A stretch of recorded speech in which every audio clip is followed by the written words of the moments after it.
Joining me today on the Resilience Factor is Lea Turner. In 2019, Lea faced one of the most challenging years of her life, which would be the beginning of three very difficult years, from facing death to cancer diagnosis, a devastating house fire, addiction, shattered dreams, and heart surgery.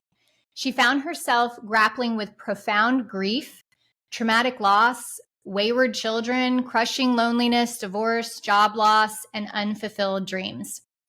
Through these trials, though, Lea found peace in God. And today, her mission is to guide women who have endured loss and disappointment towards finding meaning, hope, and purpose through God. She's dedicated to helping others embrace their pain with kindness, recognize the beauty that's woven into their stories amidst life's heaviest burdens.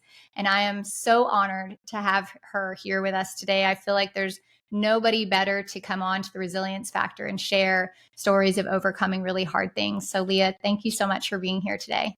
Thank you so much for having me.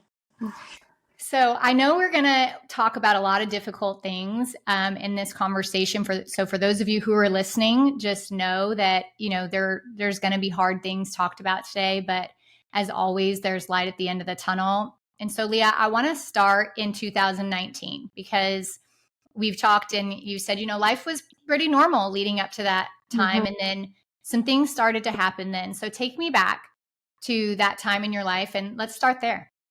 Okay. So I was actually on a girls' trip with our mutual friend Amy in Birmingham, and I got this unexpected call that my dad had fallen. He was healthy up until that point, and he had fallen, and then we proceeded to find out that he had a brain tumor. So it was 8 months of me traveling back and forth to where they lived in North Carolina. We have 5 children. So it was very difficult at that time. And that was really the first person, except for my grandma, that I had lost to death.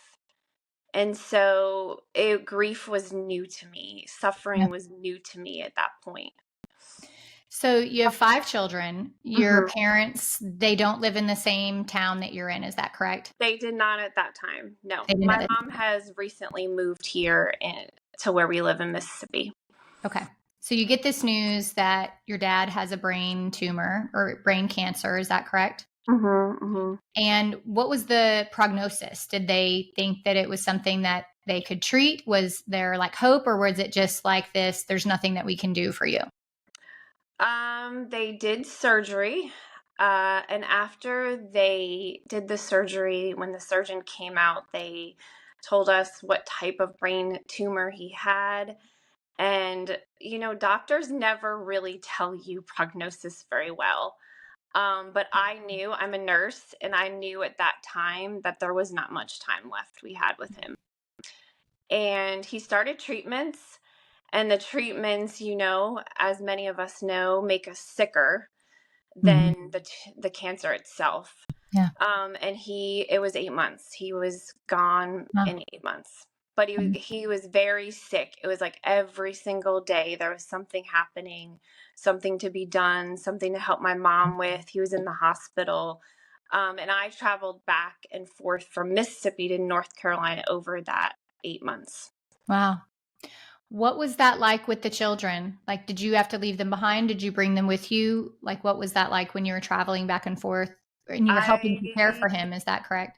I left them most of the time.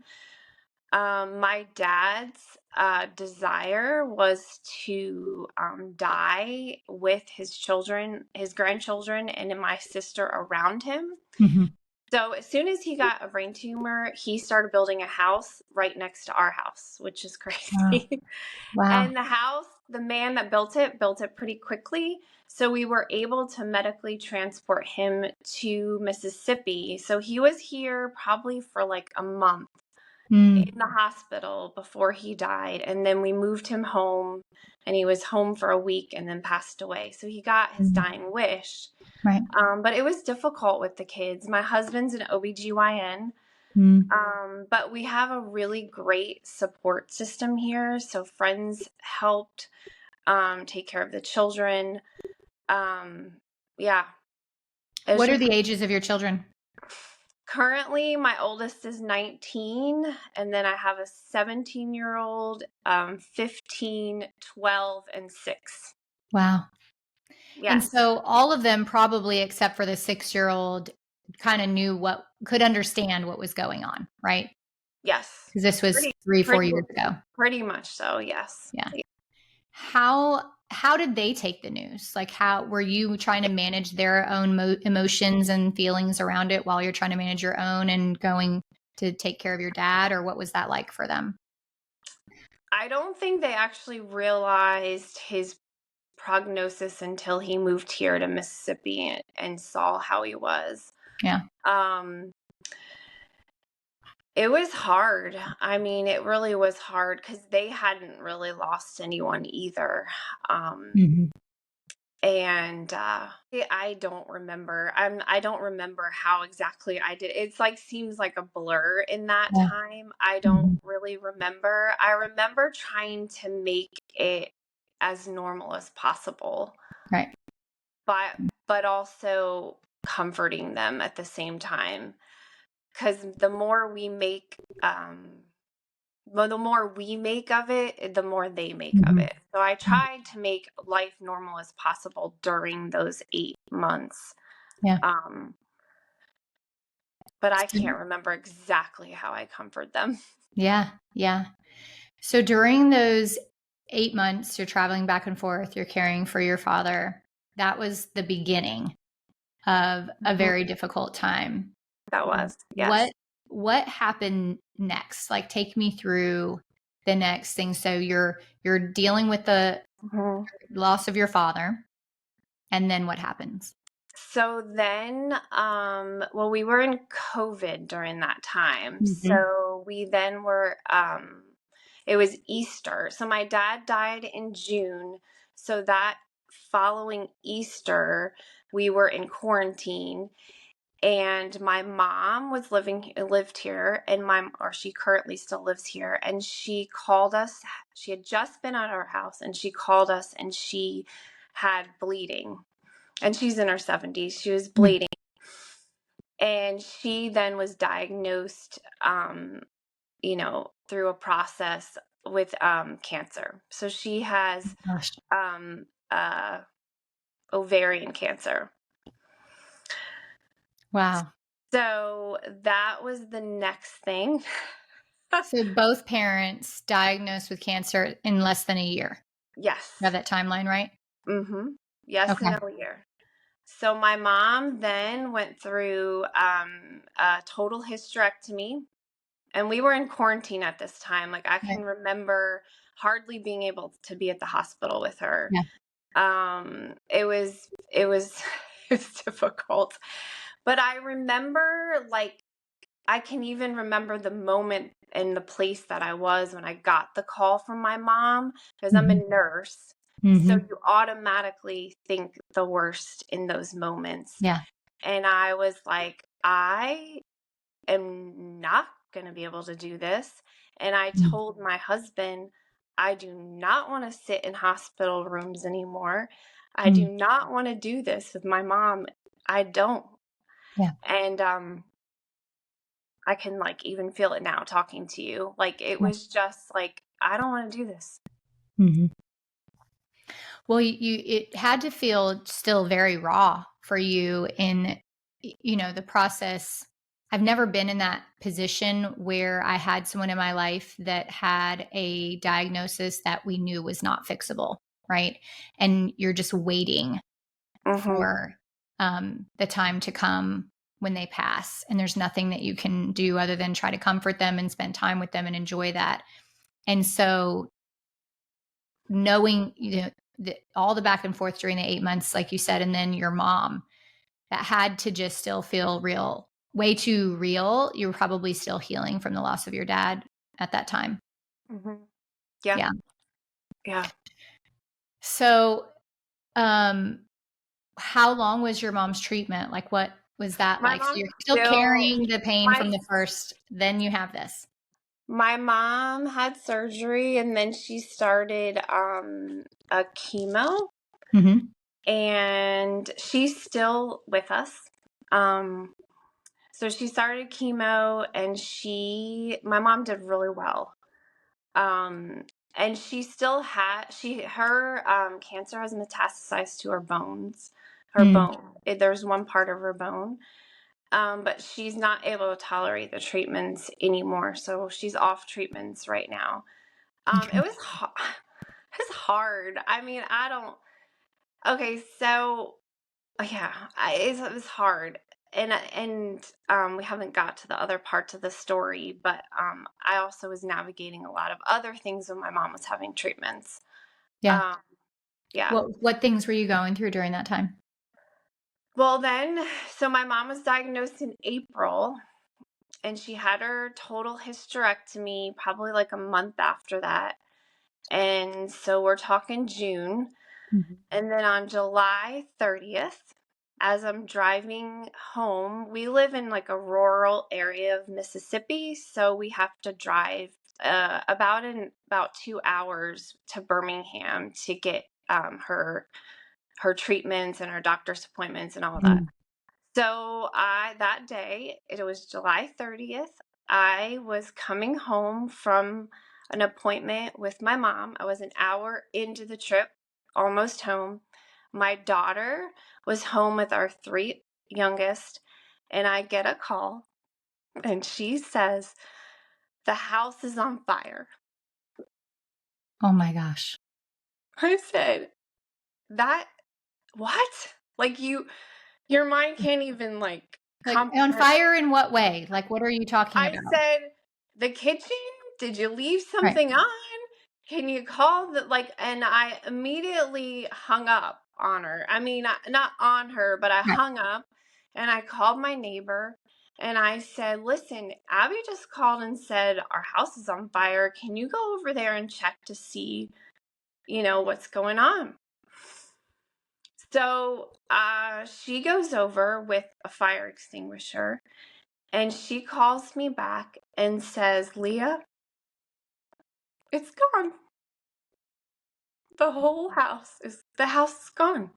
Huh. So, I didn't know I was gonna cry. um, so my daughter at that time How was old was she? she was 14, and Mm. then we had my 12, 10, and then the baby. She was Mhm. a baby, like she was 3. So my daughter, that day had been, she's really good at cleaning. So she was cleaning the house, taking care of it. She was super great with the kids. And she sat down on the couch, and she had said she had heard this like sound upstairs. But Mhm. we didn't have an upstairs. It was just the attic up there. Oh. And she sat down in the couch, and she saw like flames Mhm. billowing out from the top, like from the window, like she could see them. Oh my gosh. She screams for Brandon, Elijah. The baby was sleeping. She grabs the baby, and she runs out, and like as my one son, the 12-year-old, is running, the windows are breaking, and the 3 of them get out, and the house just like boom. And then they realize that the dog was left in the house. Mm. Mm. So they're calling for the dog, and we Mm. ended up losing our dog. I mean, dogs, like, they don't like noise and sound. So she Yeah. probably just like Hid. hid somewhere, and we never found her body. Wow. But anyway, yeah.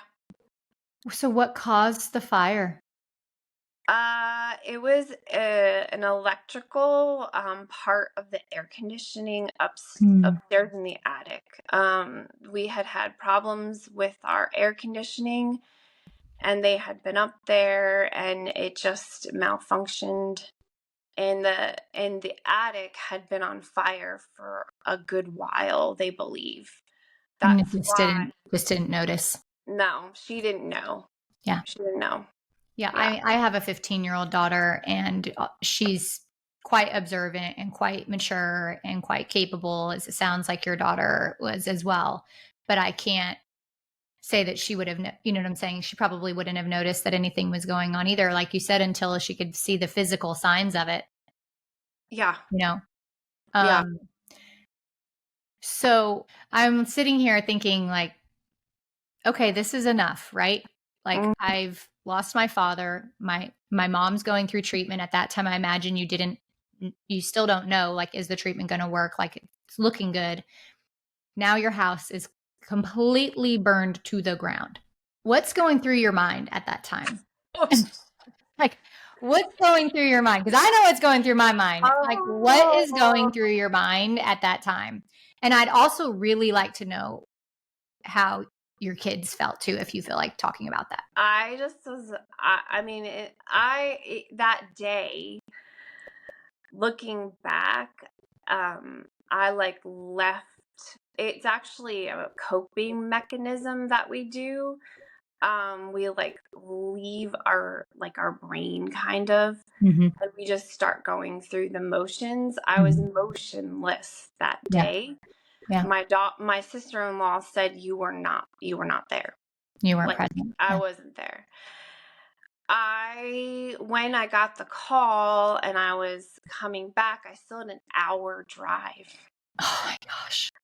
And my mom is like a rose colored glasses person. She kept saying to me, "You didn't lose everything. The house isn't," like, she just couldn't Mm. believe it either. And I'm like, Right. Mom, Right. if my neighbor is saying the house is gone, then there's Yeah. It's nothing. not like my Not, child that might be yeah, exaggerating saying the yeah. house is gone. I mean, it was not physically gone at that time. It burned for a really long time, Right. But she but knew there was no, there was no hope for yeah. it. So of course my mom had to drive, the one who got treatment, because I was in like panic. Yeah. Like Yeah. I I mean, how do you kept, even keep driving? I Like, kept you have to keep driving, but how do you keep yeah, driving? I kept saying to her, I don't know how to walk the children through this. Yeah. I don't know how to do this, Mom. Like, I don't know what to do. I don't know. I don't have a toolbox for this. Mm-hmm. Like, like, There's no handbook for it. there's no preparing for this. Like, No. I don't even know anyone who's gone through this. Yeah. Like, I didn't know anyone that had had a house fire at that time. Like, I don't know. I don't know how to walk. My children had nothing on. They not even shoes on. I Oh, mean, wow. they had nothing. Yeah. I didn't know. So that's the answer to your question. I didn't know. Yeah. And all I could think that day was I needed to get to the children. Mm-hmm. So my oldest, who was like 16 at that time, was working. Of course, my husband was working, and they both came back to the house. And I remember my neighbor calling me and telling me where she was going to, like, who was taking all the children. And Mm. I said, they need to stay together. Yeah. Like, we're not pulling them apart. They need to stay together. So they all of them, all four of them, except my oldest, went to my neighbor's house and waited for me to come home. I couldn't see the house. I told my mom, I can't see the house on fire. I Mm. can't. You didn't want to see it. No. So she took a different, a different road and went, like, I didn't see it. And Yeah. I never saw it. Wow. I never would Never go. went back there and looked at it. I could see it up. She lives like up on the hill, and I could see down to it, but I never went over. Why do you think that is? Do you think you did that? Was it a protective coping mechanism, or why didn't you want to go there? I think I would have fallen apart, like just not even being able to handle the situation. Because when I finally did go the next day, I just collapsed into a million pieces. I mean, it's like it was 20 years of our life. My Yeah. husband and I had been married 20 years. 20 years of our life. You've raised all your children in that house. Well, no, we had only been in the physical house, for 8 months. Okay. We had just moved in. but Okay. all of our belongings, Right. Everything from your whole all life. of the journals I've written in, all the Mm. Bibles that I have written Shot things in, highlighted and written notes in the spine. like pictures, Mm. just like it wasn't it's when you have a house fire, people don't realize like people will say it's only stuff, Right. but but it's but it's but it's not. Like a couch is stuff, Right. but not the things that like your heirlooms or the Yes. things your grandmother Personal left items. you, or my grandma's journal that I had, or like those things.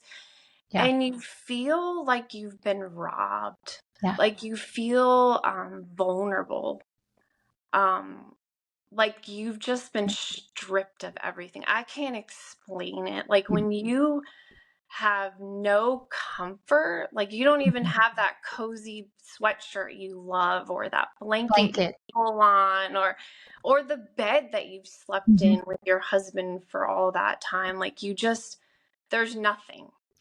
I think it's so dismissive to say it's just stuff because the truth is like you said, we all need a bed to sleep in. We need a roof over our head. You know, we have a kitchen table that we sit at and eat meals together. Like, yes, it's stuff, but that stuff is an integral part of our life and our basic human needs in a lot of ways. And to just, it's one thing to get in a car accident and lose a car, right? It's like, okay, I have this one thing I have to replace. You literally had to replace every single thing that you owned. I mean, we're talking about toothbrushes, like, Yeah. and Yeah. all the other things. Yeah. But people would say, It's those just, that at least you got your children out. right, Yes, right. I am very thankful for that. But there's also a loss. What are So the things that people would say that were really hurtful that you wish the people wouldn't say? the one that was a big one, Yeah. because it felt dismissive. Mm-hmm. When someone says like, well, at least your children are out, it felt dismissive of the grief that we felt. And that was probably the biggest thing people said. And I know people meant well. Right. Um, and I'm thankful. I mean, I couldn't imagine if one of my kids were gone, of course. Yeah. But we're dismissing a grief when we say that. Um, that was the biggest one that people would say. So, I mean, where do you even go from there? Because I can't imagine. I can't, as you said, you'd never been through that before.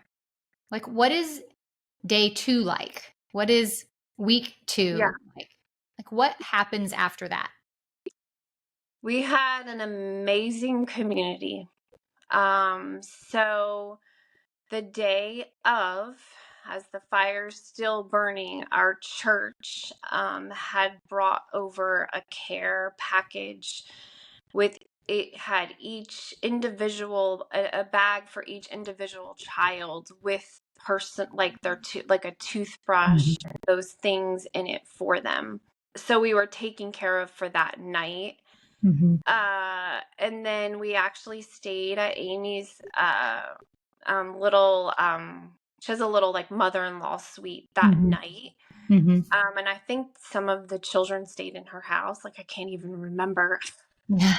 Um, my daughter that got everyone out into went to a place that was really hard. Yeah. She still deals with the after effects of it. Her anxiety is um is pretty bad. Did she feel like it was her fault? Did she blame herself, or was it just the stress and trauma of losing a home? No, she feels like she felt abandoned. Mm. Um, we went through some extensive family counseling, like probably like 6 months later, and that was revealed to us from her, is that she felt abandoned, not just by God, but by all of us. Mm. She felt like her older brother wasn't there for her. She Mm. felt like her dad never came and comforted them, but he did. It Right. just it was her perception of how Right. things went. So she felt Mm. abandoned. Yeah. She felt Mm. alone, and she Yeah. now feels like she has to control everything because Mhm. no one else can help her control it. Right. Well, there's so many things that were happening in her life at that time and your guys' life at that time that are outside of your control, right? Grandpa dies. Grandma has cancer. We just lost our whole house. So for all of you, there has to feel like there's all these things happening in your life that you have no control of or were not caused by anybody intentionally or anything like that. And so where did you guys go from there? How long did it take you to get back into a home? And like, I'd imagine that takes a long time. Well, we went that weekend. We went to like 2 hours away to my husband's brother's house for the like a long weekend because we live in a rural area, so we needed to buy things. Luckily, we had really great fire insurance. That's great. So they put money in our account like that day. Wow. So everybody listening out there, make sure you have really good fire insurance. Yeah. Um, and the insurance was fantastic. So we were not ever like scrambling for money or You had whatever. the money and you could Yeah. use it to, Yes. did you stay at hotels or did you always have friends you could stay with or No, did you rent a house? when we got back, our friends and community had found a rental home for us, and they had completely stocked it with Wow. used furniture, some brand new furniture. There was food in the pantry. We had meals delivered to us for a month. Wow. I had clothes dropped off to the point where I had to write on Facebook like no more clothes. Um Yeah. Now this was July 30th and school was starting Yeah. 2 weeks, so I needed to get uniforms for the kids. But our school community provided all that for us. Um our community, I've said it a few times, it was amazing. Yeah. And I know not everybody has that, but be there for people. I mean, people I didn't even know Yeah. were doing things for us. Yeah. Um, that is what got us through the physical part of it. Um, How did, so at this point you're rebuilding mhm. basically. What's it like, if you're willing to share this, what's it like in your marriage during this time? Did it bring you closer? Did it make things worse? Like, what's going on in your family at that time? Because I imagine like each of you as individuals are Mhm. dealing with trauma and grief and all of the things. You have 5 kids, you have 7 people in your family. Like, you're each individually suffering and grieving, but what is it looking like in your family dynamics at that time? Time is a year ahead. Mm-hmm. And I will say that this is what broke everything is when my son started spiraling out of control and he quickly slipped into addiction to drugs. Mm. Um, that is what broke everything. Yeah. My husband and I will say, have a strong marriage. I know you mentioned in the bio divorce, but there wasn't divorce in my Okay. story. But we have a strong marriage, but putting a son through rehabs shakes a marriage to the core. Yeah. I've so my son, um, he just couldn't handle all of it, and he was already dealing with some things before the fire and his grandfather's death and all that kind of thing. Mhm. He was dabbling in, is this okay for me to share? Are you okay with the storyline? Yeah, Okay. Okay. absolutely. Whatever you're So comfortable with sharing. he was dabbling in some, and I have permission to share his story just so everybody on the podcast knows. He gives me full permission to share because he wants other people to find hope. So he was dabbling in some normal things before the fire, but then it started getting where we would wake up in the middle of the night and he was gone. Wow. Like, didn't know where he was. Mm, I that has to be started, really scary. smelling, marijuana. And then it got where he was high, Mm. like Like, scary, couldn't try to hide it, like, you could just scary. Oh no, tell. with his brother, like just scary high, Yeah. didn't know. And then there was the arguing Mhm. and trying to know, we didn't know what to do, trying to Mhm. ground him, trying to take his phone, trying to do these things, all the things. Yeah. And finally one day when he kept leaving the house in the middle of the night, I was like, this is crazy. He needs to go to rehab. Mm. But mind you, we're all still in a rental grieving the loss of our house. Right. And in a rental, we now are in our second rental because the person who had the first rental sold that house. So Mm. we had to move again to a second rental. And so we are in the second rental now. And he's spiraling out of control. And now we're needing to go to rehab. Was he willing, or did he fight it? He willingly went. He didn't, like, I drove him there. He willingly went. He didn't fight us on it. Yeah, he knew he needed How help. old was he at that time? 17. Yeah. As I'm sitting here listening to everything that you're sharing, like my chest is heavy. Like I'm heavy listening to your story, and any adult would be completely wrecked by all of these things that happened. Number one, even if they happened in their entire lifetime, but for you, it happened in this very condensed period of time, that as a child who doesn't have coping mechanisms, doesn't have a frontal lobe that can understand, these kinds of things, like it's not, I hate to say this, and hopefully this doesn't sound flippant, but like, I'm not surprised that your children, my children, any children would turn to something to help them cope, because even adults would do that. The things that you guys are going through are very, very difficult things that most people in this world will never even experience. And this is happening over just a couple of years. And so he goes to rehab. How are you? I'm like, how are you making it day to day at this time? I mean, are you able to go to work? Like, I imagine, like, I wouldn't even be able to focus at work. I'm a stay-at-home mom. Okay. So you weren't a nurse anymore during that time? No. Okay. I was a stay-at-home mom. My husband's an OBGYN. So And he's still going to work, though. he's going to work. He has crazy hours.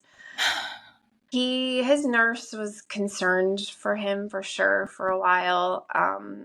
Yeah. I would say the biggest thing, well, God, of course, but like I felt like I had to make everything as normal as possible for the children. That's what got me up out of bed every day. Was God, but also my children. Because there were days that I never wanted to get out of bed. Yeah. But you have to get out of bed when you have 4 children. And like, I tried to make the rental as homey as possible. Like, right. Got things to make it. I even decorate. I didn't even want to decorate for Christmas. Yeah. Like, my husband and I didn't want to put up a Christmas tree. And we actually took the children away for Christmas because we just couldn't do all the Christmas stuff. Yeah. But it was the children. Like, I tried to be as normal as possible for them. Now, to be completely honest, so people don't think that I'm a robot, I numbed myself with alcohol. Yeah. I wasn't an alcoholic. I just was drinking way more than I do socially at that time. Right. Right. Not during the day or anything like that, but Yeah. at night. And I had to be on medication. Yeah. Which is okay. Mm-hmm. I want to start making that okay. Like, it was Yeah. okay to take an antidepressant at that time. Yeah. I can only, I can't, I've been through some difficult things where you force yourself to show up for your kids every day. And I knew I was putting on a face. Yeah. And inside I was hurting and I was grieving and I was suffering and I was in pain, but I'm putting on a face for my children. And I thought I was doing a really good job at it. And yes, I was also taking medication and all the things, mainly to control and less the anxiety and the carrying. You're carrying all these things. You're carrying them physically, you're carrying them emotionally and mentally, but it manifests physically in your body. Oh, yeah. Oh, yeah. And so I thought I was putting on a face for my kids and that they just thought I was fine and doing great. But what I realized later is that I wasn't fooling anyone. Mm-hmm. And that my children could feel what I was feeling, but I was just pretending that it was okay. Is that similar to what you were carrying? I had the young kids They were didn't, young. realize. I would say my daughter, but She was your second oldest, right? but we through that would have, family times where we like prayed and gathered them together, and we still went to church at that time, and I had to force myself to do those things. But I also think it's okay that our kids know that we're not okay. Yeah. Yeah. And because I think we live in a culture where everyone wants us just to be okay. Mm-hmm. And we hid my son's addiction from even our friends in the rehab. Like, there were like 2 people that knew. Yeah. Because I felt ashamed of it. Right. Looking back, I'm like, well, that was silly to feel that way. But in the time, I felt that way. Yeah. I felt like my parenting was going to be judged. Yeah. Like, all of those things, just shame. I felt shame. Yeah. Well, I have found that through being super open and honest with my kids about how I was feeling was much more healing for them than me trying to pretend that everything was okay. Oh, yeah. So Yeah. your son goes to rehab. What year are we in at this time? When does this happen? This was it was 2020, the end of 2020. Okay. He went to he went to 3 rehabs. He went to his second rehab like New Year's Eve of 2020. So 2021. We're in 2020. We would be almost in 2021 at this point. Over So what period of time does he go to 3 rehabs? Does he come home and then he's good for a little while and he goes back? Relapse and goes back. And the third rehab was like extended care rehab. He went from one rehab to the next rehab because he was in 90 days at the second rehab, and then he came home for like a few days and went to this extended care program in Louisiana. Okay. So we as a family visited him often at these rehabs Mhm. that were like the first rehab was in Georgia, which is about 4 hours from our house. Um, Wow. and then the second rehab was just an hour and a half. So we would go for family things, and my daughter would What's it like visiting a child that's in rehab? go. It felt I felt so sad. Mm. Um, the the grief that I felt, this was no grief that I've never felt, but it was the worst grief, even worse than my Mm. father. Mm. Um, I feel like I was grieving like sh- dreams that I had for him. Yeah. Grieving as a mom that I like didn't do it right. I remember I drove him to the first rehab and came back by myself. My husband couldn't go. And I remember coming home and going into his room and just collapsing on the bed and crying, Yeah. like a deep cry. Because as a mom, you never expect your child to be in that place, especially when Mhm. he had like, I mean, you just don't anticipate it. We thought we had it all, like the best plan for him. Like we did all the discipline. We brought him to church. He learned all the verses. We prayed over him. My husband, and I were married. Um, all the things. Like you said, you're grieving the dreams that you had for him, the hopes and the future that you had for him, and you think we did all the things, quote unquote, right, right, and then now you're questioning that. Yeah. How long did it take from the time of his addiction starting to when he went to the 3 rehabs and he's doing better now? Like how long was that? 2 years. 2 Wow. years. And Wow. he's doing good now. I mean, he moved out. Um, he lives with his girlfriend. They have a dog. He works, he provides for himself. He gets up out of bed, he goes and does his thing. I mean, when he was in his addiction, I had to wake him every day and beg him to go do something, like Yeah. go to work. Mhm. But he would go to work and he would lose that job. And then, and we live in a small town. It was so now he's not using anymore. Is it perfect? No. Right.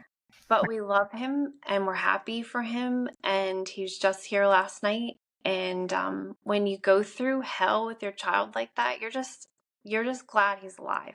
So you mentioned during the conversation, part of what got you through was community, Mm-hmm. part of what got you through was God. Mm-hmm. And I know that there's a lot of people listening right now. And if I'm honest, even myself during that time, you had to have questioned God Oh yeah. and been, Oh yeah. I know for me, I'll speak for myself. I would have been like, what did I do to deserve this? Mm-hmm. Why am I being punished? Mm-hmm. Like, so many things. Like we all have bad things in our life. Like God doesn't promise we won't have challenges and hardships in our life. So I'm not saying that I would be questioning it from the point of like, why is there even anything bad happening in my life? Right. But there were so many not small little hard things that we deal, with for a short will, like life altering, majorly grieving, suffering, painful things happen to you in a short period of time that I know the thoughts I would have had. And so I'm curious where you were at with that and what your thoughts were. I'll tell you one particular day. It also took a really long time for a house to be built because we were in COVID time still. Mm-hmm. And it was dragging on, and our son was at rehab. So this one particular day, I had been, grieving. It was difficult for us to go to church. It was difficult to sit through some sermons because sometimes we're given these plans that if we pray a certain way, this will happen, or if we give this much, this will happen, pressed down, sticking together, we give, and this happens. So some of those things were hurtful. Yeah. And some we tried to go even to a small group at one point, and we just couldn't. So this particular day, I was driving to the house to check on the progress of the build, and a song that talks about God is good. He's good. He's good. I don't know exactly how to sing it, but it repeats that he's good. He's good. With tears streaming down my face, I screamed, "You are not good. You are not good to me. You are not good to my daughter, and you're not good to my son, and you're not doing what we asked. And I'm very upset." And at that point, I just felt something break. I can't explain it, but it was like a peace that I never felt till then. Because I think God was waiting for me to say that. For you to be honest. I think he was. Because he's not afraid of our honesty. He's not afraid of our wrestling. I mean, if anyone picks up the Bible, no one had a perfect life in the Bible. Even Jesus went to the cross. Yeah. And I think he was just waiting for that. And not that life was perfect and everything came out as planned after that, but I had a certain peace to move forward at that time. So to help anyone, you got to be honest, I think, with God. Yeah, I can say that I had a similar experience when I was going through my divorce, that I just had a moment of being brutally honest with God and not holding back anything and not trying to say it all nice and perfect and whatever. And I had a very similar experience that once I was very honest and raw and real with God, that there was a shift from there. And like you said, that it didn't go away. Problems didn't go away. No. But for me, I felt seen and that I wasn't alone and that he was with me. And that even though I couldn't see it, that it was all going to be okay. It's a place of surrender. Yeah. And I felt in that time that every step was just a step of surrender. I surrender to whatever's going to happen. You're giving up control. I even had to just surrender to the fact that my son may be an addict. Yeah. Because when he came home from his third rehab and he turned 18 years old and we celebrated his birthday, the very next day he went and used. And it crushed us. We spent big bucks for him to be at rehab. Yeah. But I had to surrender that he could be an addict. Yeah. And that's its own, I can imagine, sense of loss. Yeah. Yes, he's still here, but not the person that you knew, the person that he could be. That I would imagine it's like grieving a loss. Would you agree? Oh gosh, yes. Oh gosh. Completely. Yeah. So, There's a quote in a book I read about it, mothers with children in addiction. It's like grieving a loss of someone that's still alive. yeah. Yeah. Yeah. So your story doesn't end there, because I know that there was heart surgery. My 12-year-old son has a heart defect. So that was shortly after the fire, before the rehabs Okay. and before the addiction. He had a heart surgery. It was a surgery that we knew that was coming, but we didn't know it was coming so quickly. Mm-hmm. And he was supposed to be in the hospital for a week. They told us that, like, he'll be in a week, he'll be out of the hospital, he'll be home, whatever. He was in the hospital for a month. Wow. Like, a month. So my children are living in the first rental, and my mother-in-law has moved in for a month to take care of them while I stayed at the hospital that was 2 hours away with him. Wow. Yeah, God and I got real. Yeah. We got real in those hospital You've rooms. spent way too much time there. Mm-hmm. And he's doing great and fine, but um no one wants to spend a month at the hospital, more or less, during a time when that was all happening. Yeah. Yeah. So I know that I'm wondering this, and I'm sure that the people that will listen to this will wonder, how do you keep going? Like, I know for me, I'd look at this and say, I just want to be happy again. I just want things to be normal again. I just want to not have to be dealing with any problems again. And so, how do you keep going during all of this, and how do you find joy? Hmm. Yeah. My time with the Lord, every day time with the Lord, and it looked different at that time, because I wasn't sitting down with the coffee and reading the Bible every day. It looked very different. I listened to a lot of worship music. We played worship music in my son's room while he was gone continuously. Mm-hmm. We prayed together. My husband and I tried to maintain, like, normalcy within our marriage and go on dates. It got dark for a while. It did. It really did. But I think our faith in the Lord is what got us through, for sure. For sure. And I write.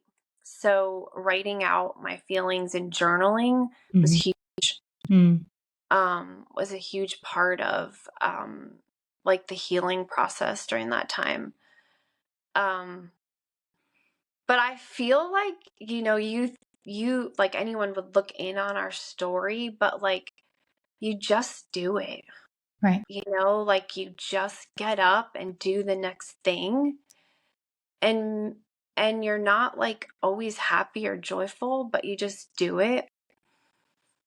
And I started to just find little things that made me happy. Um I would go, I would buy something that made me happy sometimes, like Mm-hmm. something to put in our rental that made me happy that I could look at. Right. Friends, trying to spend time with friends, forcing myself to. It has to feel like you probably didn't feel like doing any of those things, No. but you No. did them anyways. Mhm. I And did them anyway. you consciously made a choice that, even though you didn't feel like it, you had every reason. Anybody could understand that you just stay in bed, not go out, not do date nights with your husband, not do those things. But you chose to just keep doing as many normal things as possible, even when you didn't feel like it. I did. And I don't know. It would look very different if we didn't have children, but I don't know what I would have done if I didn't have children. You just get up and do for the Yeah. person that you love. Right. If it's a spouse, if it's a friend, it's a community, you can't do this alone. Yeah. Find somebody, and I would text somebody and say, I'm not doing well today. Mm. Or, people That's would, huge because most people won't reach out and do that. I don't want to bother them. I don't want people right. to know. Like, that's really big that you reached out and said, I'm not doing okay. Yeah. I had a few friends that I could do that with. Of course, when my son went to rehab, it got harder. It got harder to do that because our circle got smaller. Yeah.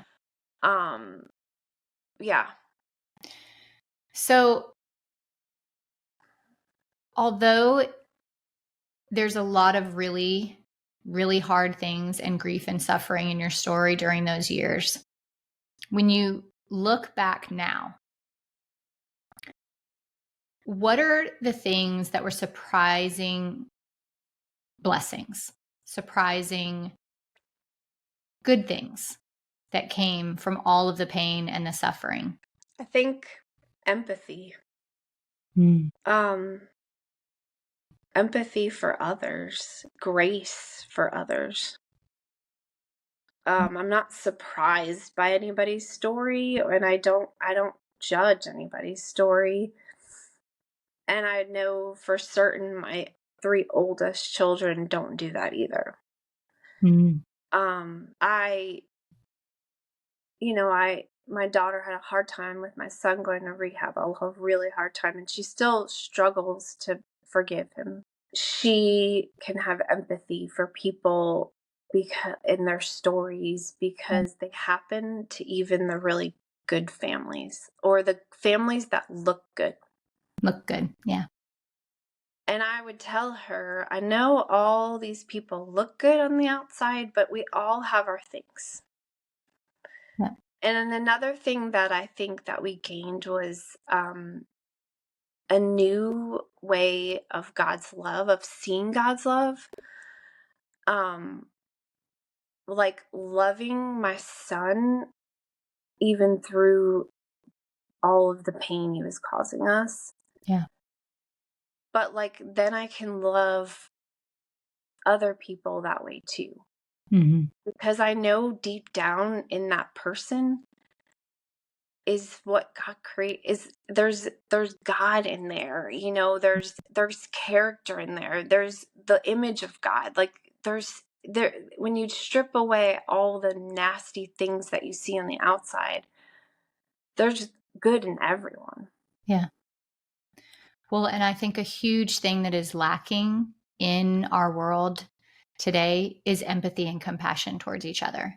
Mhm. We've become so judgmental, divisive, quick to act, quick to talk, quick to whatever, not showing concern for others. And that I'm making a generalization there because our entire society isn't that way. There are a lot of people hurting silently, Mhm. and empathy and compassion and love is what they need, and hard things teach us that. So They do. what does life look like for you today? We're in our new house. We've been in it was a year in July. We celebrated 3 years, not celebrated, but we acknowledged 3 years the fire happened on July 30th, this past July 30th. I did talk about my oldest son and where he's at. My 14-year-old daughter at that time is now a senior, and she is you know, getting ready to go to college. She wants to go to college. Mm-hmm. And the other children are thriving. Our marriage is thriving. My mom is still has cancer, but she's still here. Yeah. Um, Life is pretty normal right now. It's pretty normal right now. And I would last night,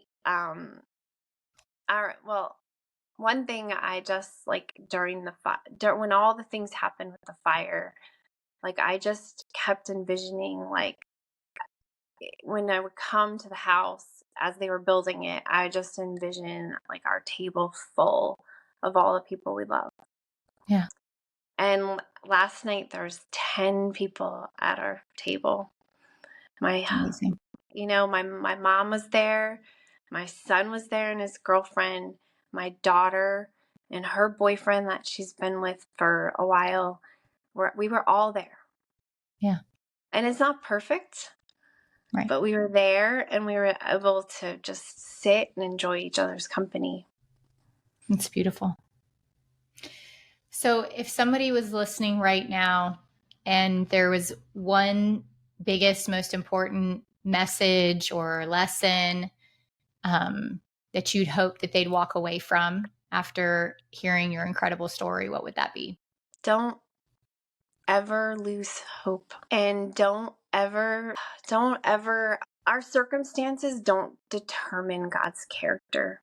Mm. We can't come to God's character doesn't ever change. Yeah. And we can't mold our circumstances into his character. So when you look at God, look at him and his character, not through the lens of your circumstances. Because he is comfort, he is peace, he is joy, he is hope, he is good. Yeah. He is. And if you look at him through your circumstances, then your opinion and view and relationship with him would change every single day. It would change every single day. It would. Yeah. Yeah. So last question for you is, and this is a question I don't tell anybody I'm going to ask, and it kind of puts you on the spot, so don't worry about having a perfect answer, but what does resilience mean to you? How would you define it? Define it?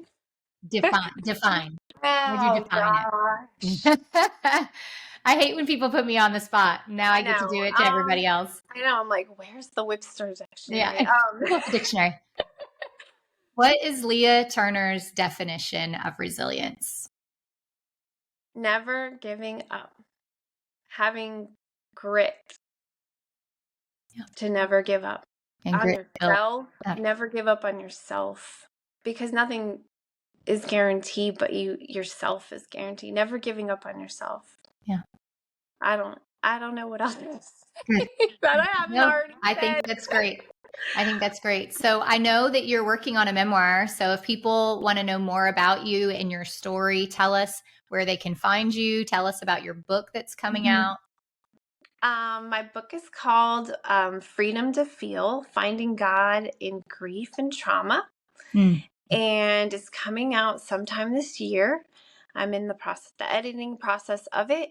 My website is Lea Turner, just leaturner.com. And I'm also on Instagram and Facebook. They can find me there. And my book is it's my story. Yeah. It's my story. I'm excited for that. I know that our pain is never wasted as long as we don't waste it. And so I'm looking forward to your book coming out, and I know it's going to have a big impact on a lot of people who have been in hard things and are probably feeling very hopeless, and we'll give them hope. Yes. To keep going another day. Lea, thank you so much for being here and sharing your incredible story and just being open and honest about all of it. And I know that hurting people will be listening to this and will be inspired to keep going for another day and keep putting one foot in front of the other another day because of what you shared. So thank you so much. Today's story was a remarkable testament to human resilience, courage, and perseverance. I encourage you to carry their lessons with you to use as an opportunity to grow, evolve, and strengthen your resolve. As a special gift for my listeners, I've put together a free guide called the Resilience Playbook. If you've ever felt stuck or powerless, I'm sharing 10 resilience factors to give you hope, inspiration, and empowerment. Get yours free today and start turning your setbacks into comebacks. Go to theresiliencefactorpodcast.com/playbook to get your copy today, or click the link in the show notes.